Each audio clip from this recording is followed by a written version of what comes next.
across the large majority of England and Wales, it should be a largely dry and fine start to the day.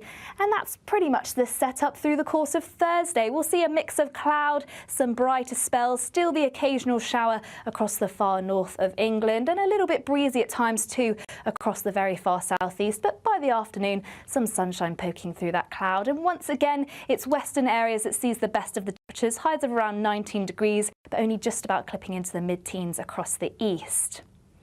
For Friday, it's likely we'll see some mist and fog to start. Once again, a chilly start to the day, but brightening up nicely through the course of the day, seeing plenty of sunshine, just some thicker clouds starting to creep into the northwest. Once again, this may produce the odd light shower, but otherwise it should be largely dry and fine, and staying that way into the weekend, temperatures creeping up into the mid-20s by the time we reach Sunday.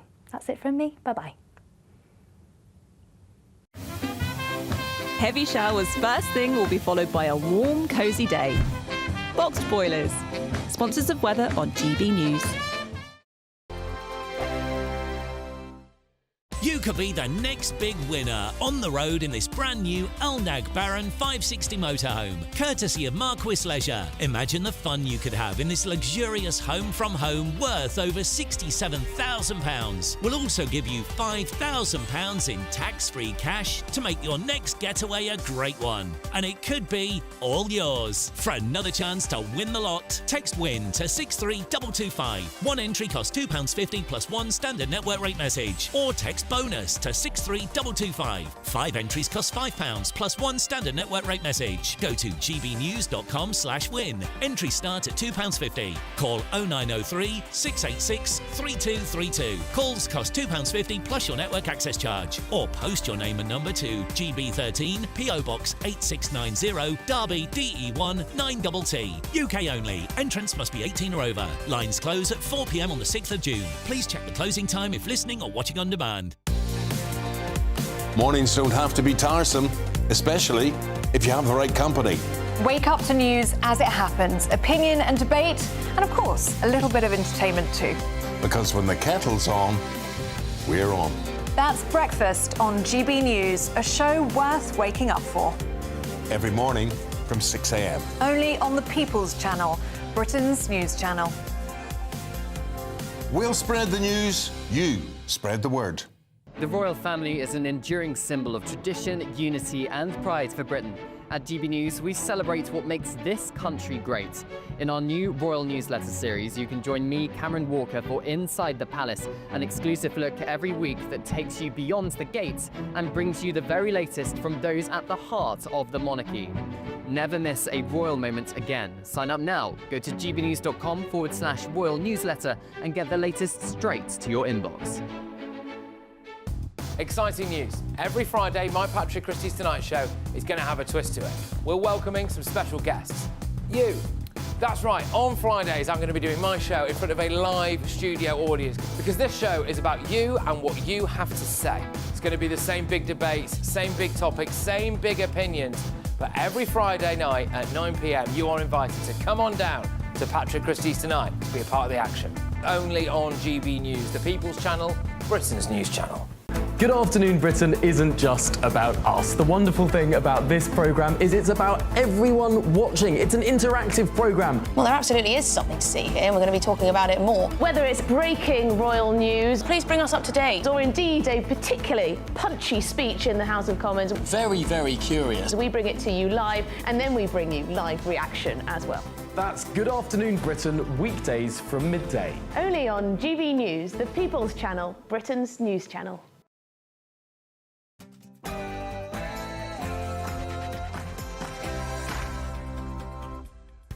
And a very, very good evening to you and welcome to GBN Tonight with me, your man Martin Daubney. On tonight's show, Labour's tough sanctions against criminals who refuse to attend their sentencing in court have faced ridicule after it emerged that the new punishments, such as losing TV access, will be imposed for mere weeks. Is this really justice for victims of...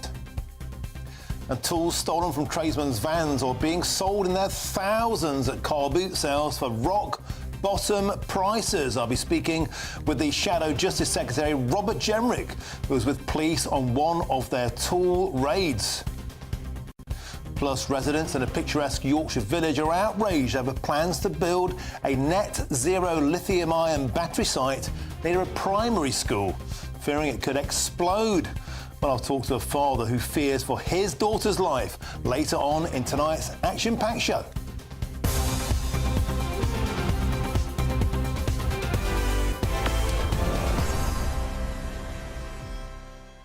Well, the show, it's a pleasure to have your company. Get in touch. Tool theft, a huge problem. Finally, there's a clampdown. Do you think that criminals who refuse to face the music in court should be dragged, if necessary, into the dock to face the music? All that coming on tonight's show. Get in touch usual ways, and that's gbnews.com/your say. But now it's your headlines, and here's Tatiana Sanchez.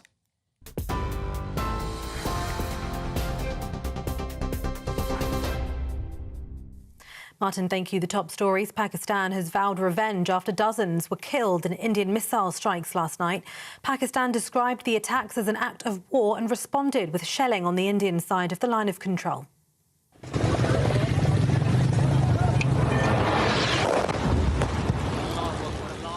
India says it launched the strikes last night on 9 sites in Pakistan and Pakistan-administered Kashmir. Pakistan, though, says 6 locations were attacked, and Prime Minister Shehbaz Sharif says 5 Indian jets were downed. India hasn't confirmed this. At least 26 people were killed and 46 injured by airstrikes and firing along the line of control. The Indian Defence Ministry said it targeted terrorist infrastructure, but Pakistan's Defence Minister said all areas hit were civilian places, not militant camps. The UK Foreign Office has updated travel advice, urging against all travel to parts of India and Pakistan.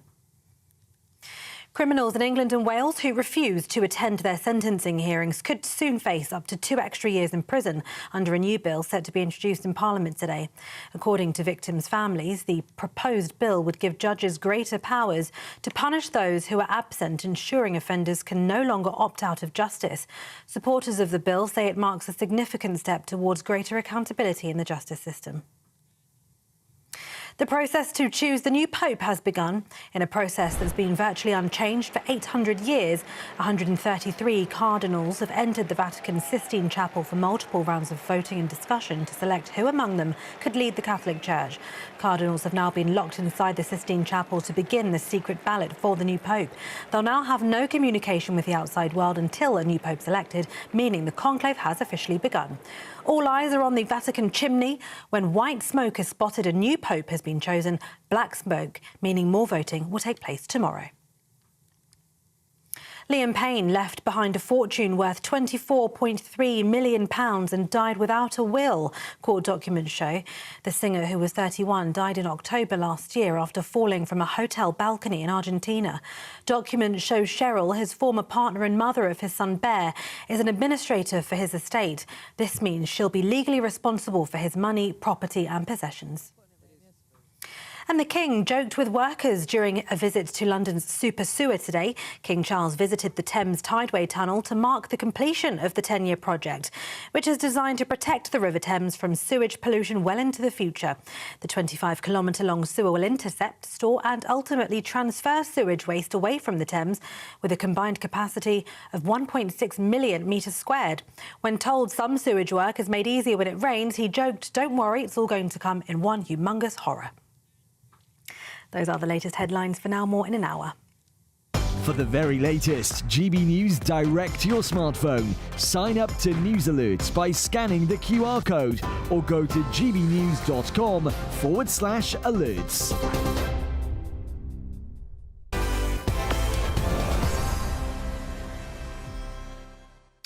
Thank you, Tatiana. Now, criminals who snub their sentencing hearings could soon face up to 2 extra years behind bars, and that's under a new bill heading to Parliament this Wednesday. But Labour's so-called tough crackdown has already been ridiculed, with critics calling it all bark and no bite. Well, why is that? Well, the answer is simple.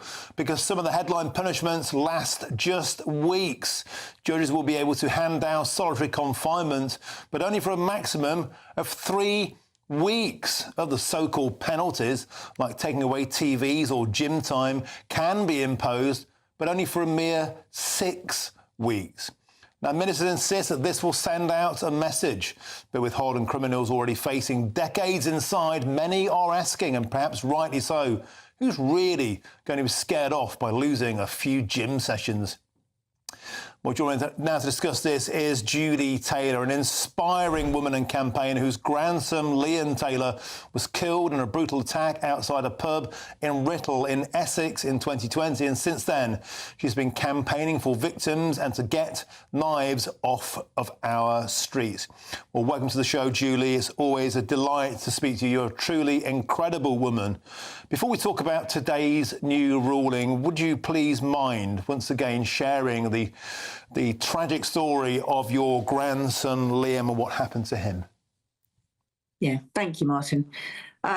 We lost my 19-year-old grandson in January 2020. He was at a village pub.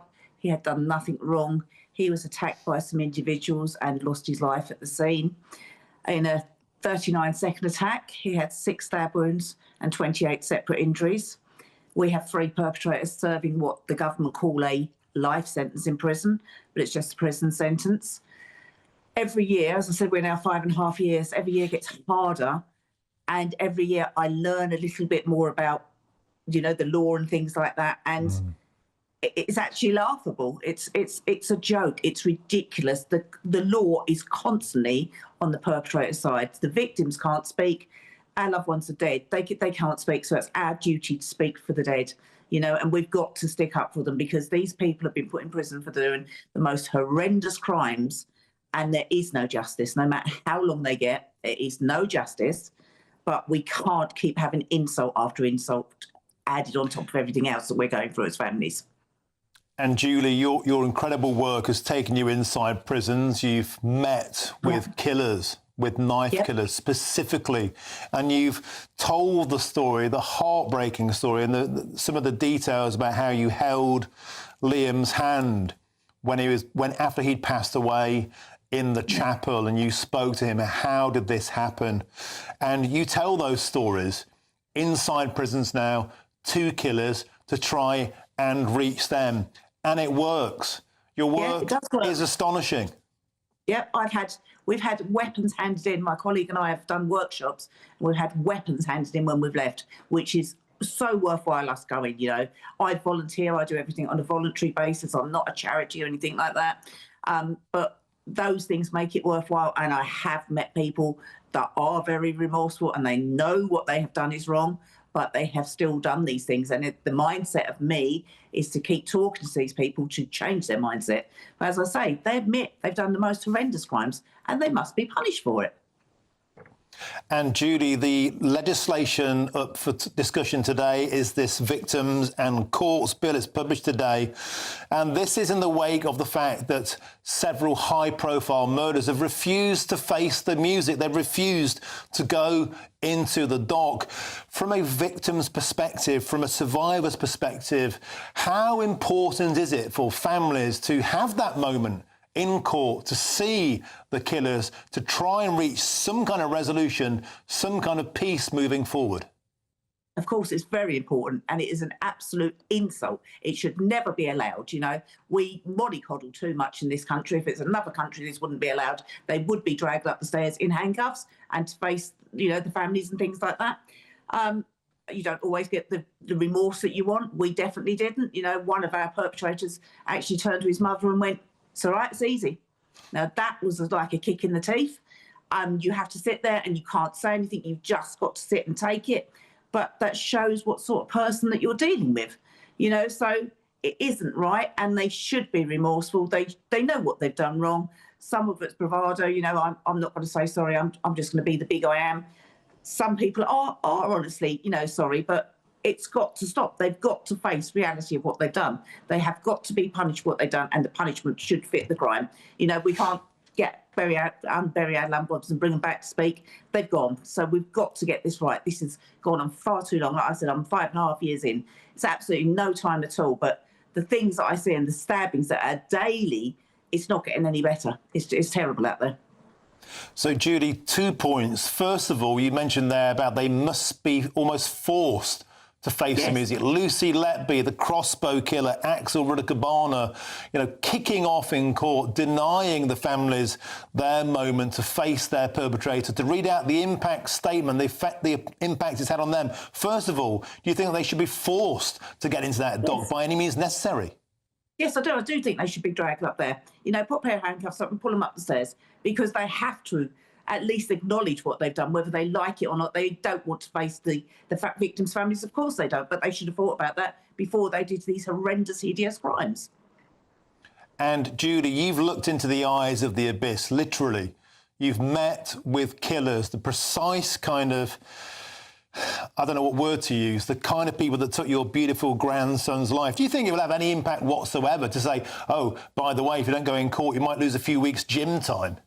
No. They'll laugh. They'll find it hilarious. I'm laughing at it. It is a joke. You know, if you've got 20 years in there, you're not going to worry about 6 weeks no telly or no gym, or 3 weeks or what. It's, you know, if you've got murder on there, then perhaps we need to start saying, right, life for life, 20 years plus. You know, let's put these extra sentences on and make them think, oh, actually, I don't want to have that sentence. I'm not going to do this now. You know, there's not any deterrent. It's not enough. And Julie, if people are facing long prison terms, 20 years plus, perhaps a full life term, what difference would it make if they're threatened with an extra couple of years on top for not facing the music? None at all. Absolutely none at all. None at all. They'll laugh. This will not affect anybody. I don't think that anybody will be worried about this. It's just a waste of time. Julie, do you think there's a huge disconnect between the lawmakers and the lawbreakers? The lawbreakers don't seem to give a monkeys about these kind of token gestures. No, they don't. You know, there's a mindset out there and a few people that, you know, I do what I want, and if I get caught, I get caught. That seems to be the minority's mindset, and it's really sad. And that's why we've got to sort of educate these children as young as we can, 7, 8 years old, you know, just talk to them in schools, just constantly talk to them, warn them of the dangers, warn them of, you know, it's not just somebody's life you take, it's your life that's messed up, it's your family's, and, you know, make them realise that it has to stop. Because like I said, 5.5 years later and it's got worse, it hasn't got any better. I would love to sit here and say, well, the last year has got better and better, but it hasn't. Well, Judy Taylor, you're a woman on a mission. Every time I speak with you, I get very, very close to tears. How are you doing? Liam would be 25 next week, so it's the 6th birthday we've lost. So it's not a good time at the moment, but I'm keeping very busy and doing as much as I possibly can. You know, just trying to stop this happening to anyone else. Like I said, it doesn't get easier, it gets harder. Well, Judy Taylor, as ever, you know, I'm very sorry for your loss. Those are empty words, but I truly mean it. And I think millions of our viewers are right on your side. Thank you for the work you do, and please keep fighting on. It's a pleasure to have you on the show. Thank you very much. Thank you, Martin. Judy Take care. Taylor. Thanks, darling. Well, coming up next, the Shadow Justice Secretary Robert Jenrick joins me after he attended a massive car boot sale raid where 50 grand's worth of stolen tools were recovered.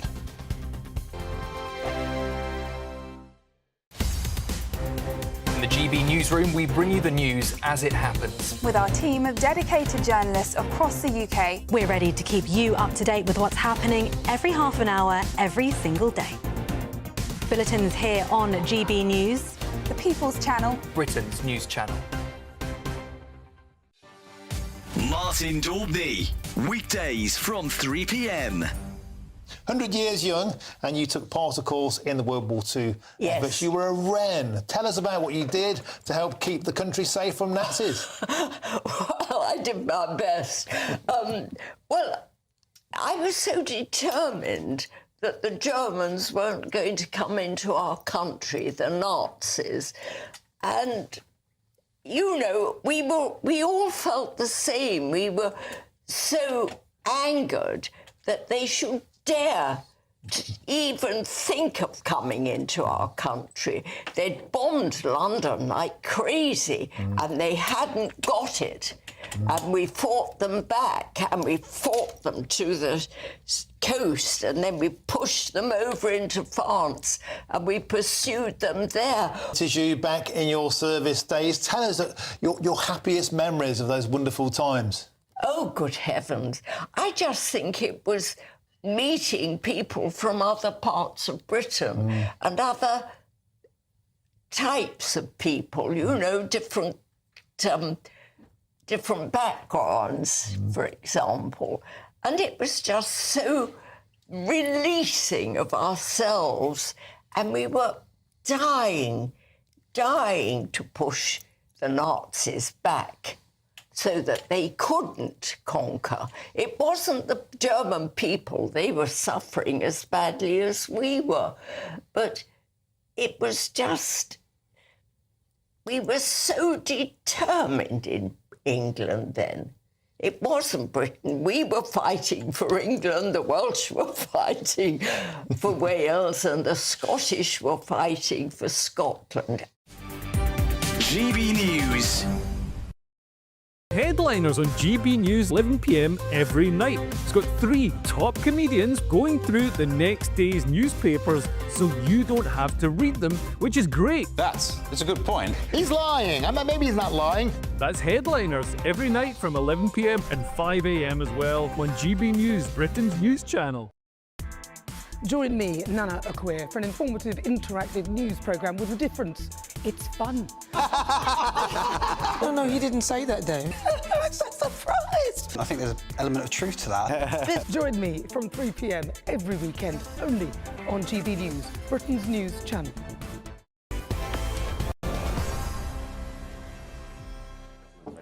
Well, welcome back to GB News Tonight with me, Martin Daubney. Now, we've got some response here from a GB News viewer who says this: I agree that criminals should be forced to face their sentencing.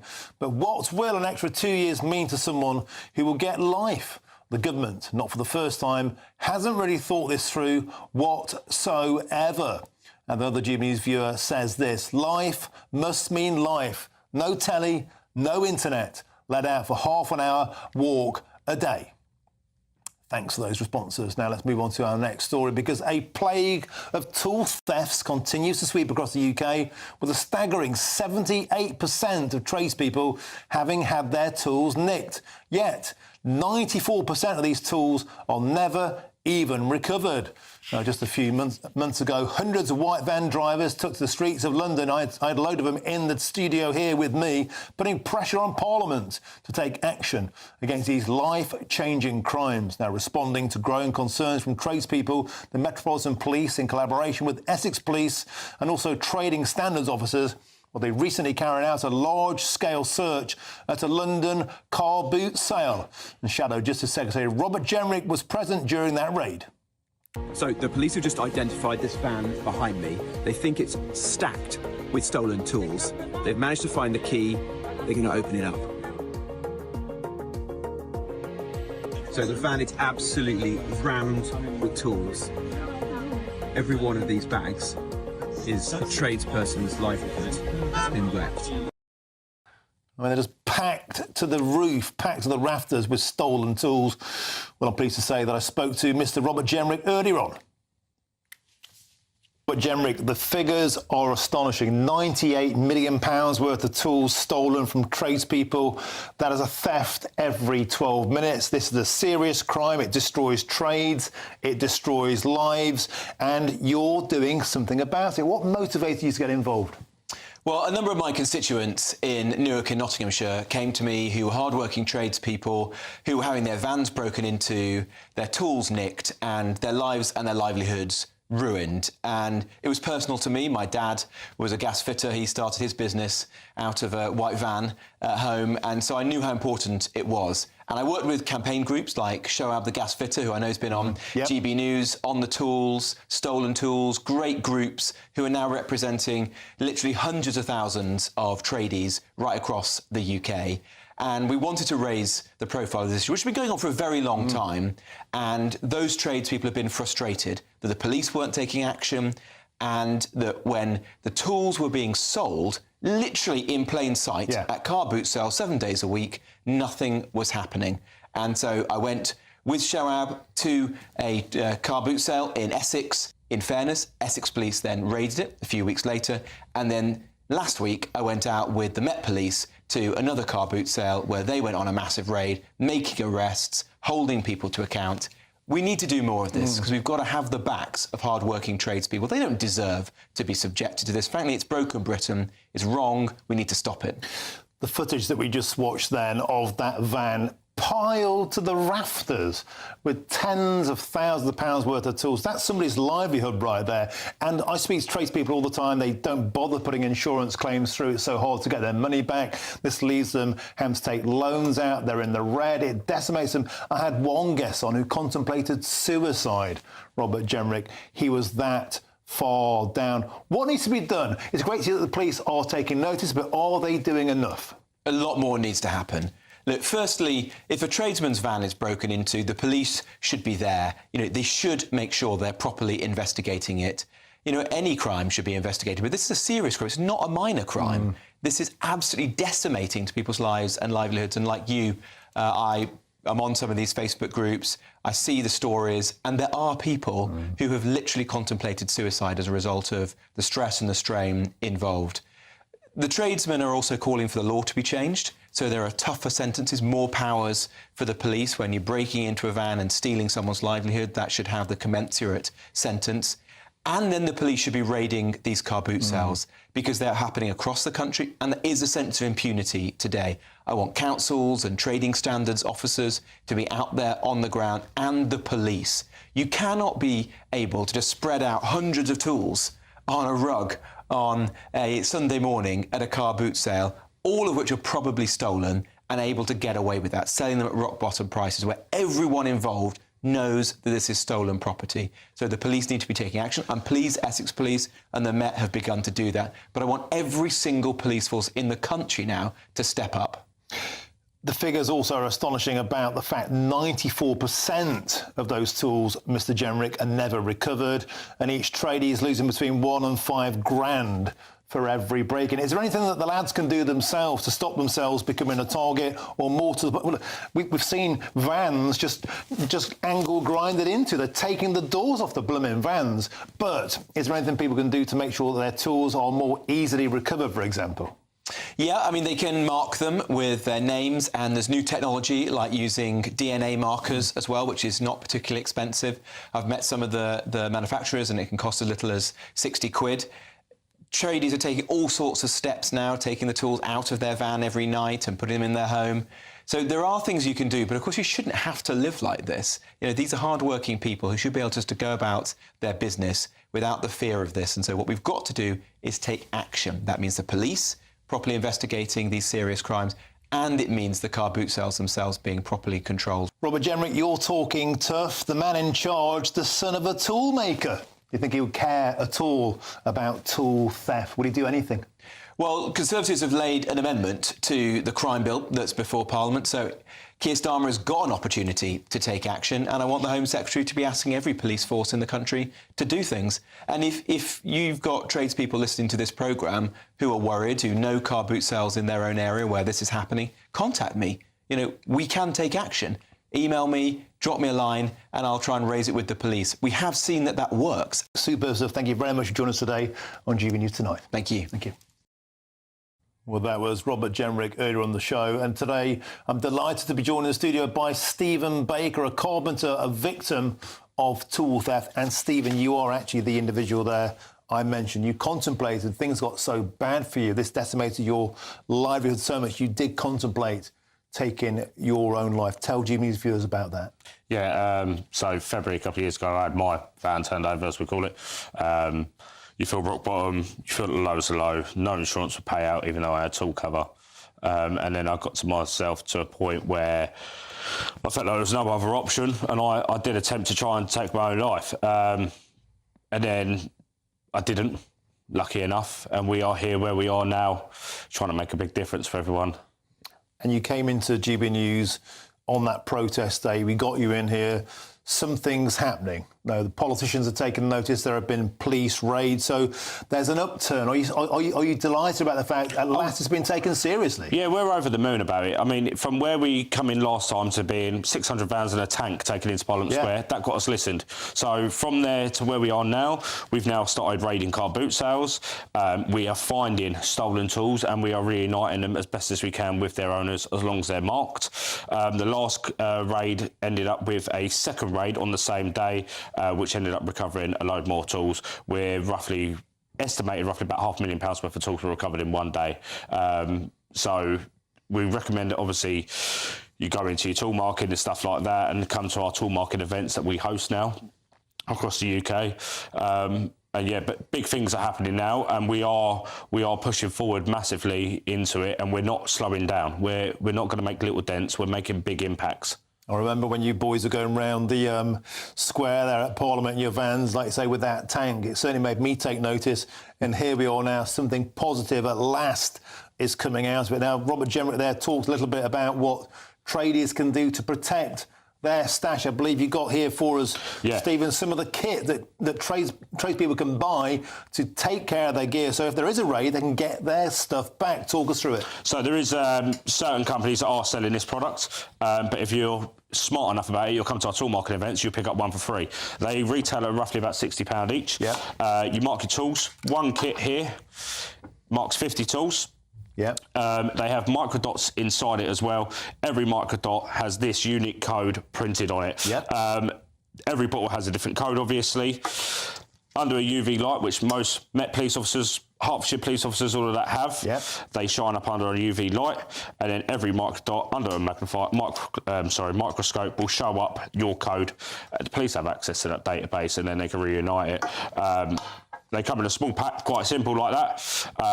And then basically you just mark your tools. It's quite simple. It works out about £1 a tool. It's a no-brainer, really. Yeah. It's a no-brainer. You don't have to just mark your tools. You can mark also laptops, iPhones, anything you need. But at the end of the day, that is the solution, because this is helping police identify stolen tools, and it's actually leading to arrests. The last car boot sale raid ended up into 6 arrests in one day. And I know Hertfordshire, we're in talks with Hertfordshire Police at the minute as well, and they have actually made following arrests as well, which I can't talk too much, obviously, but it's, things are in progress, and we're slowly expanding out. We've got Sussex Police now are on board. They're handing out a load of these kits as well at the next tool market event they've sponsored. So, Steve, may I say, the last time I had you in the studio on the day of that protest, you boys were desperate. You wanted to be listened to. You wanted to get the issue out there. You came on the show. You got political hookup. The old bill are finally taking it seriously. You've got a solution that people can do for the price of a few beers, certainly a lot less than you'd be losing in terms of your stash being stolen. Are you just happy that something positive is coming out of this? We're happy that something positive is coming out, but we've still got a massive journey ahead. Yeah. We're not finished yet. I don't think we'll be finished for a very long while. The problem is, it wasn't that the police weren't doing nothing. They just didn't have the power, nor was there resources to do it. But now we're trying to get that in power, as we've got Parliament speaking about it very soon. So it's basically just a massive achievement for everyone. It's not just, obviously, not me. I'm one of the minions, as you call it, sort of thing. But like Sean Webb, he's the main honcho of Trades United, and he's the one that's got us where we are today. So we've got to obviously applaud him. But yeah, it is an amazing thing, but we're working harder, and we've got things up our sleeves that we're coming in stronger. Well, you wouldn't take it lying down. You've spoken out. In a very sort of tough world, you've been open about the plight you've been through. Steve, put it there, mate. Best of British. Well done, mate. Fantastic. I'm so delighted that GB News can in some tiny way help with this amazing cause. Thank you so much, Steve. You're welcome. Fantastic stuff. Thank you. Wow. Now, coming up, MPs have been told that they won't be able to use electric vehicle chargers in Westminster's new Palace Yard. Guess why? Yeah, due to health and safety fears, despite the government's net zero push. Guess what? They might be setting on fire. Don't go anywhere. Hello there, good evening. Welcome to your GB News weather update from the Met Office.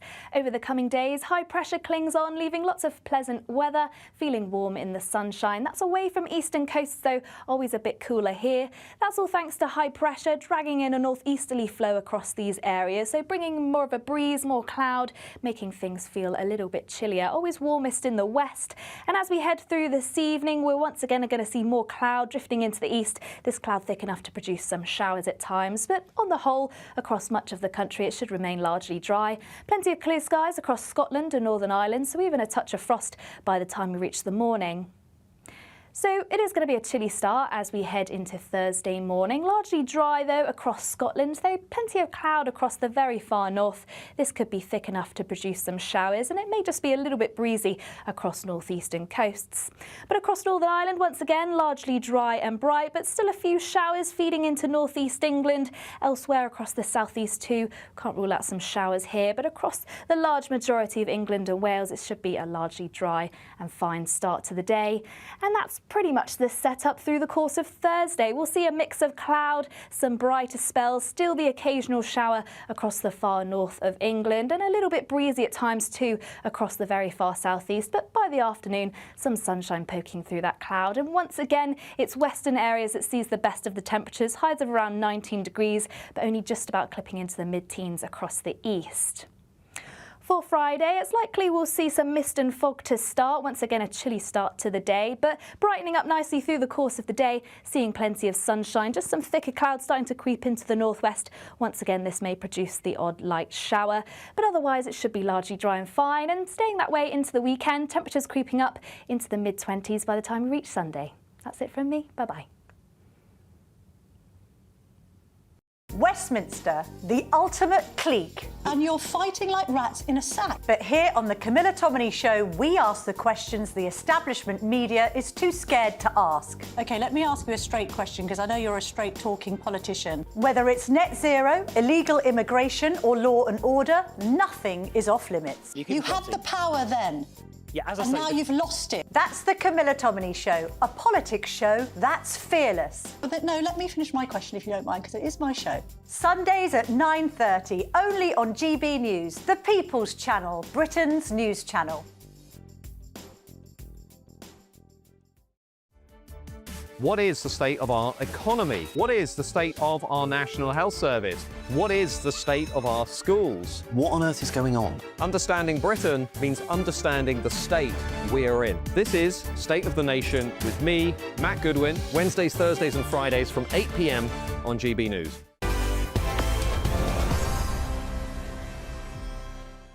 Welcome back to GBN Tonight with me, Martin Dewberry. Now, this evening at 9 p.m, once again, it's the formidable Patrick Christie's on Patrick Christie Tonight, and the star of that show joins me now. Pat, what's on your menu? Martin, I have literally just got back from a big pro-Pakistani protest outside the Indian High Commission. That's, of course, after missiles were fired last night. I've got a little teaser clip for you of how it all started.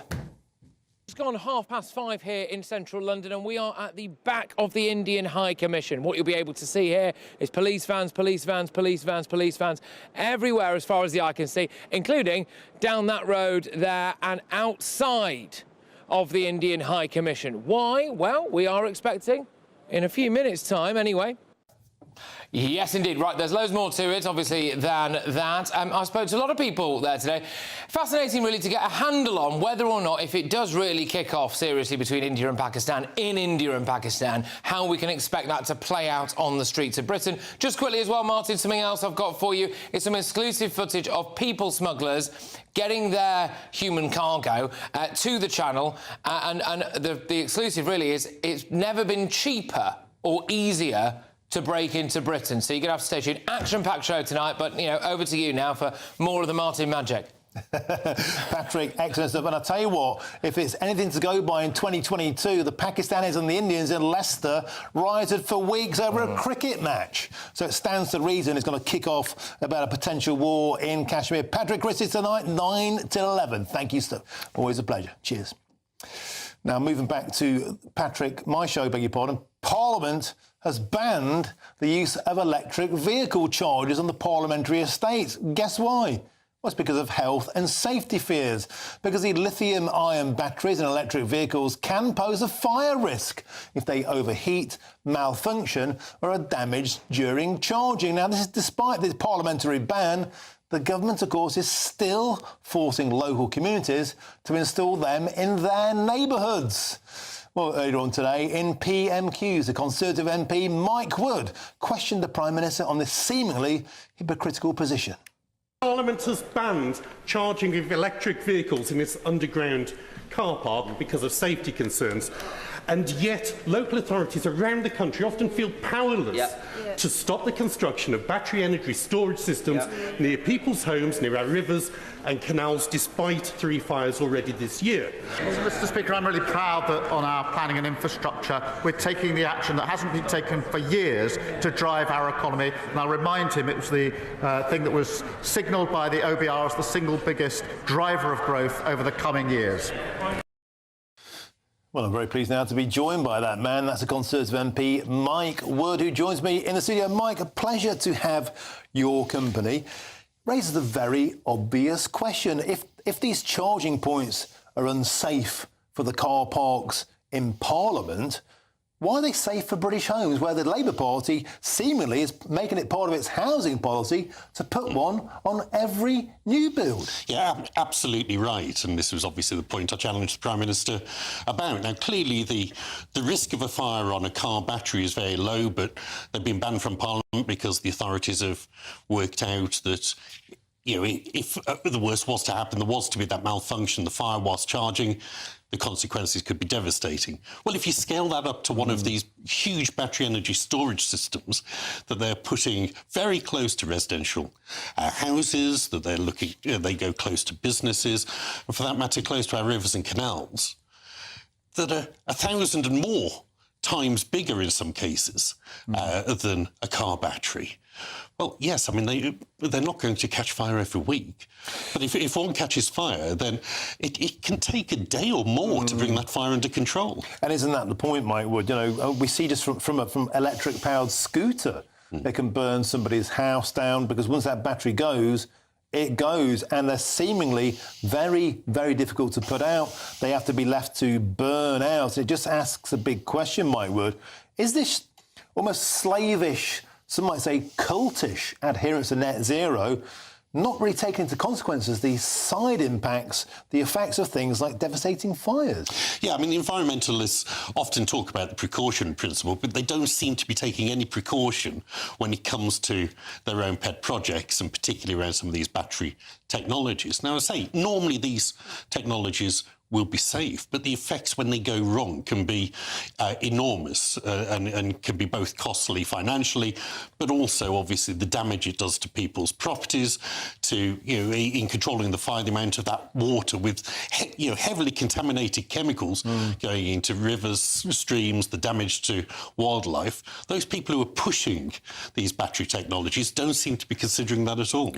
Now, it must be borne in mind, Mike Wood, that the government is just dead set on hitting these net zero targets, mandating that all government cars will be electric by 2027. I think we've been spared that as a member of the general public, but I still think it's 2030 being the target. It stands to reason, Mike Wood, that this could be an increasing problem. Yeah, and we'll see more and more of it. As I say, the risk in any individual case is relatively low, but when you have lots and lots of these out there, you'll see more and more of the fires. You know, charging a battery in any circumstances is it is a volatile, chemical reaction. That's why on a plane they tell you to be careful if you're plugged into a power bank, that if your phone starts to get hot, to unplug it immediately to tell them. Now, a phone battery, I think, is it's 4 or 5 kilowatt hours. A car battery, typically 20 times that. It's 80. It's 80 to 100 kilowatt hours. It's a lot bigger, it's going to get a lot hotter, it potentially cause a lot more damage. Although conveniently, Mike, what it's worth pointing out that apparently the Prime Minister's armoured Range Rover won't be included in this electric vehicle mandate. One rule for them, one rule for us. But I digress. What can be done about this? Well, I mean, I think obviously the government is changing the planning rules really to make it almost impossible for any planning authority to turn down these applications, whether it's for battery energy storage systems, whether it's for electric vehicle charging points, that these are really being pushed on local communities, as you say, as part of the building regulations. It'll be part of housing estates. We're seeing it obviously attached to the solar farms they're putting across our countryside. And local councils really have very little opportunity to reject them in most circumstances. The laws need to be changed so that it's easier for local communities to have that control rather than harder. And that's why the government needs to reconsider this planning and infrastructure bill, really go back to step one and actually let local people and their representatives decide what is best for their community instead of eco-zealots in Whitehall. Thank you very much, Mike Wood MP, Conservative MP for King Swinford and South Staffordshire. Thanks for popping in to see us tonight. And for more on this same topic, outrage in Guy Fawkes' old village, where locals fear that new net zero battery sites near a primary school could pose a potentially deadly risk, potentially even to children. We're in the quiet Yorkshire community of Scotton. Parents warn that the plans could end in tragedy, with one saying it could leave children in body bags. That's next. Dinner under the stars tonight? That reminds me of our travel insurance. You mean All Clear Skies? All Clear Travel Insurance sponsors GB News Travel Destinations Forecast. An unsettled spell across parts of Europe, particularly across the Alps and southeastern Europe, where they're going to experience heavy showers and thunderstorms over the next few days. An area of low pressure could drag in some showers later across Madeira and Tenerife. Plenty of showers across Portugal and Spain, but it's really across the Alps, southeastern parts of Europe, where these showers are going to be particularly heavy and possibly thundery. Now, it should be largely dry across Greece and largely dry for all from Sunday, with temperatures in the low 20s, so feeling pleasant in the sunshine.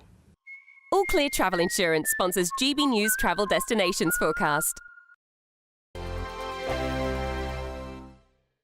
We're proud to be GB News, the People's Channel, and as you know, we always love to hear your views. Now, there's a new way of getting in touch with us at gbnews.com/yoursay. By commenting, you can be part of a live conversation and join our GB News community. You can even talk to me, Bev Turner, or any of the members of the GB News family.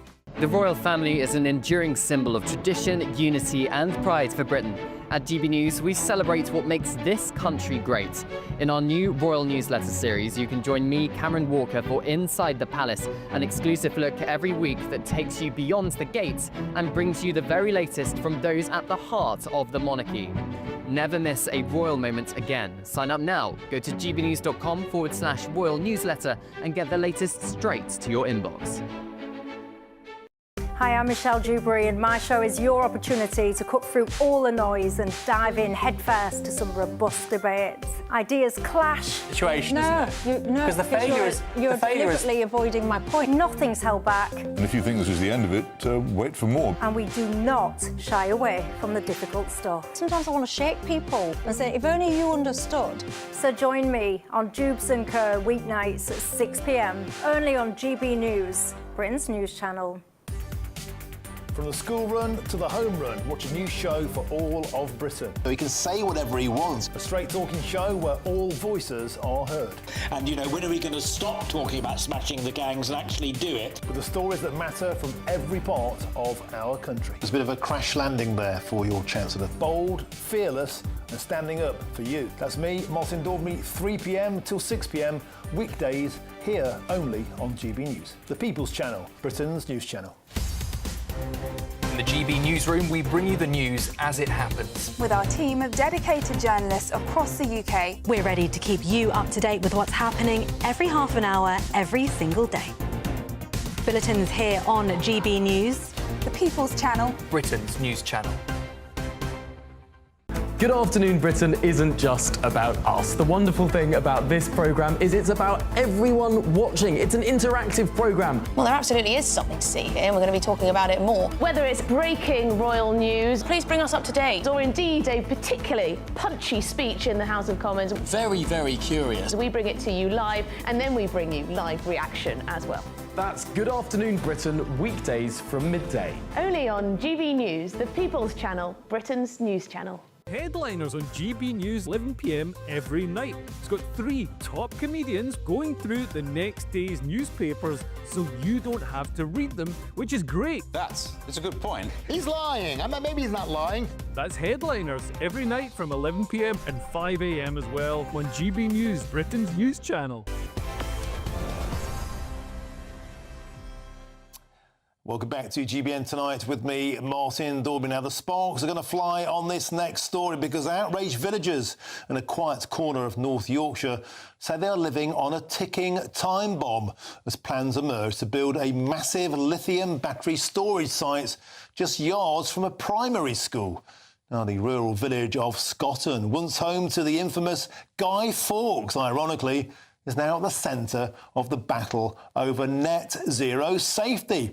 Now, locals feel that the net zero push is putting profits before people, warning that the proposed sites could explode, releasing toxic gases and putting children's lives at risk. Well, joining me now is one of these furious residents. It's Lee Gardner, and his daughter also attends a primary school where this site is set to be built on. Lee, welcome to the show. It just seems astonishing, the sheer scale of this site. It's massive, 266 acres, the Percy Beck solar farm. This is not like a small substation. It's not a garden shed. This is huge. It's in your backyard and you're not at all happy about it. No, it's absolutely massive. And the problem is that the infrastructure of the village can't cope with any more traffic. There's a certain section of the village where you've got to go single file. Where the school is, it's on a T-junction is the school, and we can't even get a crossing on the school. So the extra traffic and the workload for the solar farm is going to be colossal. And also where the battery storage units are going to be, just far too close to the school. And Lee, what bird brain had the idea to put this near a school?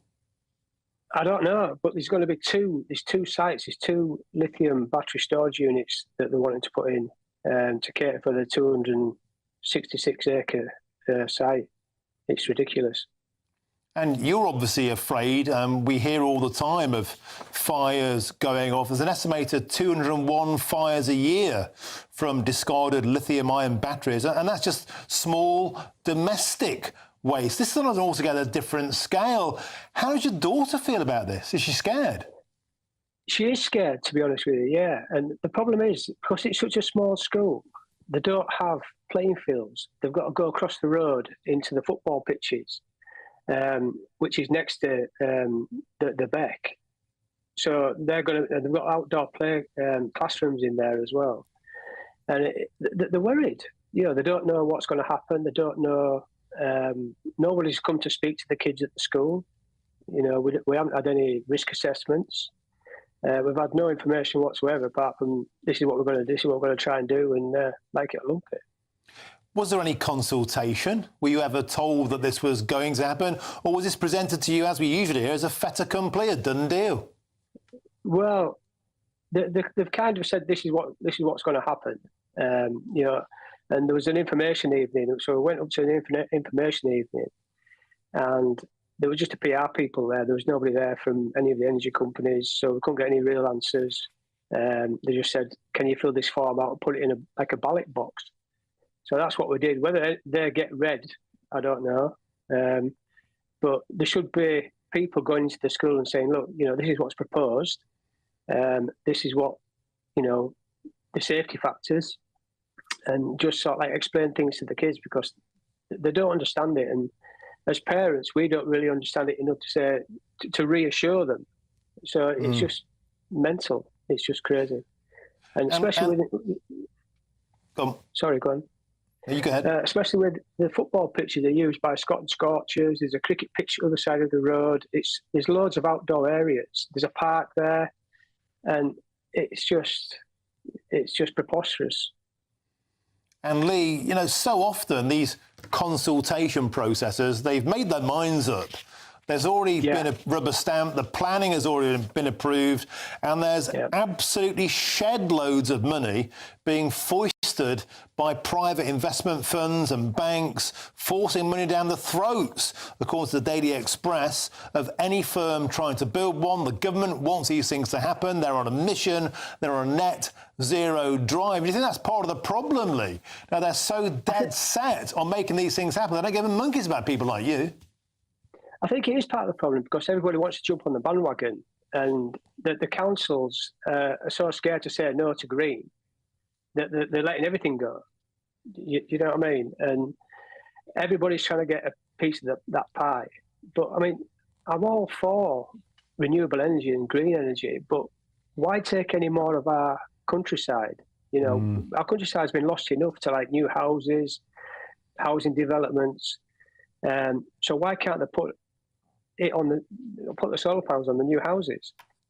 And why can't there's a certain irony here, Lee Gardner, that Scotland was once the home of Guy Fawkes, a former famous resident. I mean, you couldn't make this up. I mean, Guy Fawkes, of course, had a certain modus operandi, and this is absolutely a powder keg of an issue, and it's a powder keg of an issue that seems to be one that could bring down the government. Do you think that this slavish zealotry, adherence to net zero is just leaving the electorate behind?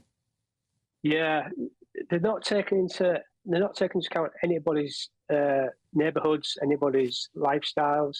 They just think, right, net zero, let's do it. And the aftermath is going to be phenomenal.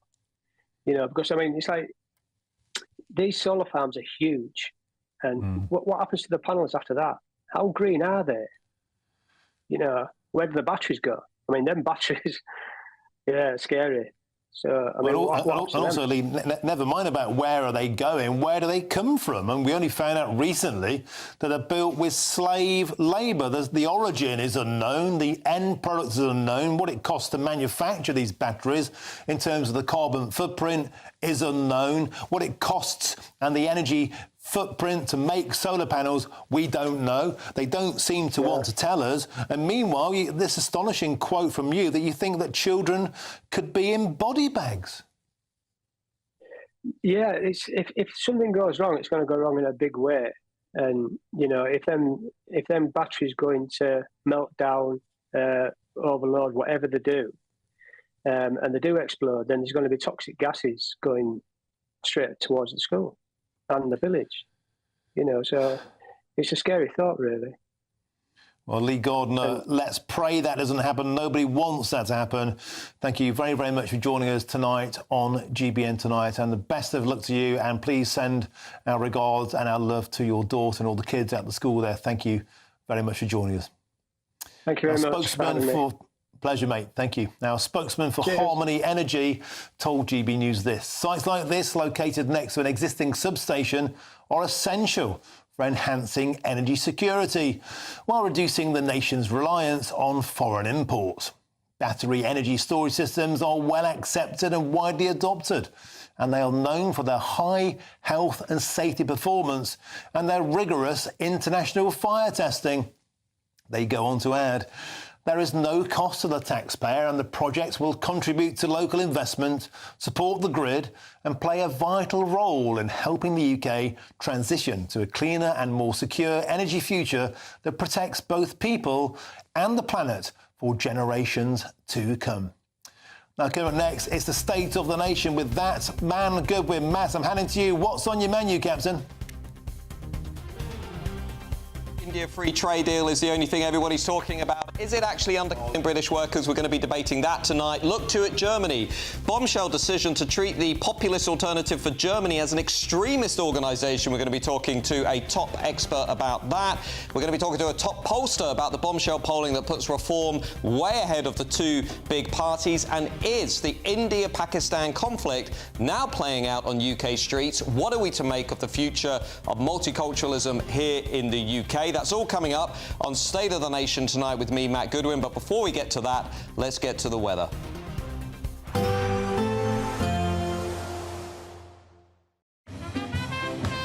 There will be a light breeze in the morning, leading to a warm front.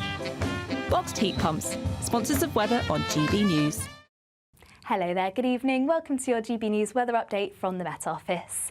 Over the coming days, high pressure clings on, leaving lots of pleasant weather, feeling warm in the sunshine. That's away from eastern coasts, though always a bit cooler here.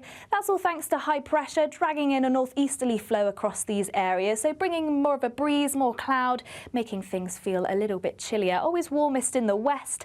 And as we head through this evening, we're once again going to see more cloud drifting into the east. This cloud thick enough to produce some showers at times, but on the whole, across much of the country, it should remain largely dry.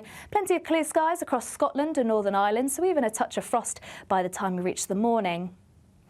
So it is going to be a chilly start as we head into Thursday morning. Largely dry, though, across Scotland, though plenty of cloud across the very far north. This could be thick enough to produce some showers, and it may just be a little bit breezy across northeastern coasts. But across Northern Ireland, once again, largely dry and bright, but still a few showers feeding into northeast England. Elsewhere across the southeast too, can't rule out some showers here, but across the large majority of England and Wales, it should be a largely dry and fine start to the day. And that's pretty much the setup through the course of Thursday. We'll see a mix of cloud, some brighter spells, still the occasional shower across the far north of England, and a little bit breezy at times too across the very far southeast. But by the afternoon, some sunshine poking through that cloud. And once again, it's western areas that sees the best of the temperatures, highs of around 19 degrees, but only just about clipping into the mid-teens across the east. For Friday, it's likely we'll see some mist and fog to start. Once again, a chilly start to the day, but brightening up nicely through the course of the day, seeing plenty of sunshine, just some thicker clouds starting to creep into the northwest. Once again, this may produce the odd light shower, but otherwise it should be largely dry and fine, and staying that way into the weekend. Temperatures creeping up into the mid